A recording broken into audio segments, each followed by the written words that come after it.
Okay, let's try to solve an equation that has decimal coefficients. And we'll start, of course, with example 9, 1.4x minus 0.8 plus 0.5x plus 1. Notice in each of the numbers, except the 1, because the 1's already a whole number, in each of the decimals, if we only move the decimal point by one place over to the right, one place over to the right, these numbers wouldn't be decimals anymore, right? The decimal point would disappear. And we know that to achieve that, we simply need to multiply by 10, because moving by 10 moves the decimal point to the right. So our first step is rather straightforward. We multiply the left side and the right side of the equation by 10, which, because of the distributive property, forces every term to be multiplied by 10, which means that every decimal point will move one space to the right. In the first case, we have 14x minus, decimal moves one to the right. We technically get 0.8, but in the whole number, when you have zeros in front of it, they become unnecessary, so that's just 8 equals, same thing here, we have 5x plus, and don't forget to multiply the 1 by 10, which is 10. And you should all be pretty familiar with what happens next. We could get rid of the 5x by subtracting 5x from both sides. So 14x minus 8. I said 8, but I wrote 9. Minus 5x equals 5x plus 10 minus 5x. So 14x minus 5x is 9x minus, we still have that 8, equals 5x minus 5x cancels, leaving us with a 10. Next, we add 8 to both sides, so 9x minus 8 plus 8 equals 10 plus 8, minus 8 and plus 8 cancels, leaving us 9x equals 10 plus 8, which is 18. And finally, we take both 9x and 18 and divide them by 9 to undo the multiplication by 9. And so 9 divided by 9 cancels, leaving us x, and 18 divided by 9 is 2. The answer is x equals 2. So again, just to recap, we multiplied both sides of the equation by 10 because we needed to move the decimal point by 1 in each of the decimals to make sure that they become whole numbers. And then we solved the equation that we know how to solve, that we've done many times before. Let's do one more example.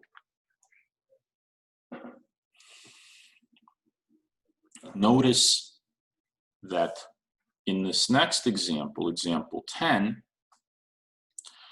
we have a slightly different situation in that while you only need to move the decimal point by 1 in each of these two numbers, and of course you don't need to move decimal point at all here, for 1.07 you need to move the decimal point 2 spaces to make it a whole number. I accidentally hit a button. Let me get back to this. So 2 spaces, we need to move the decimal point. And so we need to multiply by 100.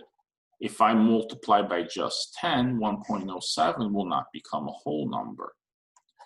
And because I had to multiply by 100 on one side, I have to multiply by 100 on the other side because these numbers have to be the same. Remember, it's an equation. My left and right side have to stay equal. So let's do the multiplying, moving the decimal point 2 places since we're multiplying by 100 now, not by 10. We have 107x minus 100 times 2 is 200 equals, now remember, when you multiply, and I'll do it over here, 0.3 by 100, you can add that extra 0 to give yourself the space to move 2 places. And so you get 30x plus, same thing, 1.2 is really like 1.20. When I move it 2 places, I get 120. So 107x minus 200 equals 30x plus 120. And once again, now that the decimals are gone, we are free to solve. We can subtract 30x from both sides. So 107x minus 200 minus 30x equals 30x plus 120 minus 30x. 107x minus 30x is 77x minus 200 equals 30 and minus 30 cancels, equals 120. Next, we can undo the subtraction of 200 by adding 200 to both sides of the equation. Equals 120 plus 200. The minus 200 and plus 200 cancels, leaving us 77x equals 200 and 120 is 320. And finally, we can divide both sides of the equation by 77 to undo the multiplication by 77.